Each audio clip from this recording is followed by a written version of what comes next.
Assalamu alaikum wa rahmatullahi wa barakatuh. Sababu 5 zinazokufanya ushindwe kuacha zinaa. Unajitahidi kuacha zinaa lakini unarudia tena na tena. Tatizo linaweza kuwa hapa, na Qur'ani imeshaeleza suluhisho. Fuatilia video hii mpaka mwisho upate suluhisho, na suluhisho la 5 litakushangaza sana. Kwenye sababu 5 nitakazokueleza zinazofanya ushindwe kuacha zinaa. Kwanza, unakaribia mazingira ya zinaa. Mwenyezi Mungu Subhanahu wa Ta'ala anasema katika Qur'an, baada a'udhu billahi minash shaitani rajim, bismillahir rahmanir rahim, wala taqrabu zina, wala msikaribie zinaa, wala msikaribie uzinzi, katika sura Al-Asr sura ya 17 ya 32. Si kufanya tu, hata njia zinazoelekea huko ni hatari. Suluhisho ni futa au punguza mawasiliano na mtu anayekuvuta kwenye hisia, chati za usiku. Epuka kukaa faragha bila sababu ya msingi. Jiwekee mipaka, usiongee mambo ya kimapenzi nje ya ndoa. Badilisha ratiba yako ili kuepuka muda unaokuletea vishawishi, mfano usiku sana ukiwa peke yako. Pili, hulindi macho yako.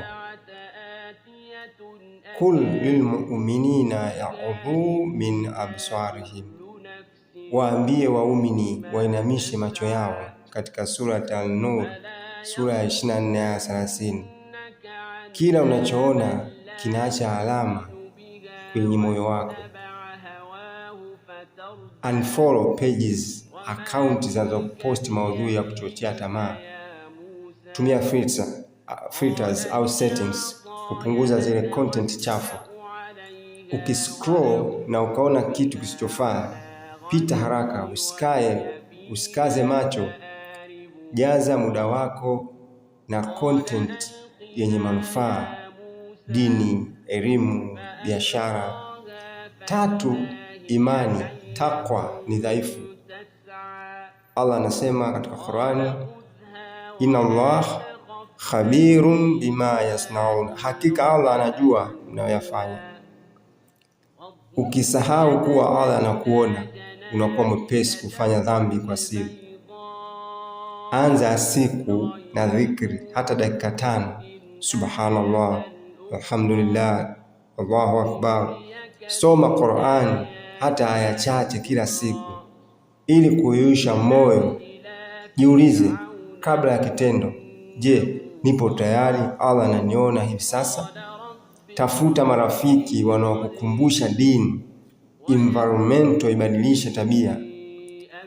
4, huna njia halali. Ndoa, wankihu liyaumi minkum, wankihu liyaumi minkum. Allah anasema waozosheni wasio na wake, katika sura An-Nur 24:32. Tamaa ipo, Uislamu haukatai, unaelekeza kwenye njia sahihi. Anza kuweka malengo ya ndoa, hata kama sio sasa hivi. Jiandae kifedha kidogo kidogo, badala ya kusubiri ukamilike kabisa. Kama bado huwezi kuoa au kuolewa, funga somo. Kupunguza tamaa. Epuka mahusiano yasiyo na mwelekeo wa ndoa yanayochochea zinaa. 5, hujatubu kwa dhati.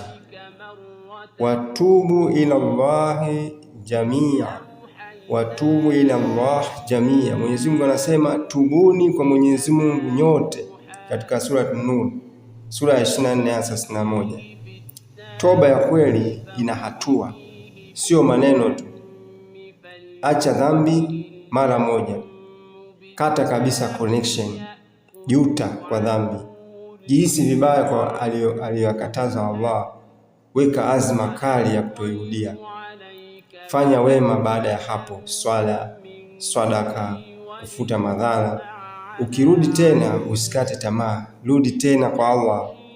Consistency ya toba Zinaa haianzii kitandani, inaanza kwenye macho, mawazo na maamuzi madogo madogo ya kila siku. Ukidhibiti mawazo, unajilinda na mwisho.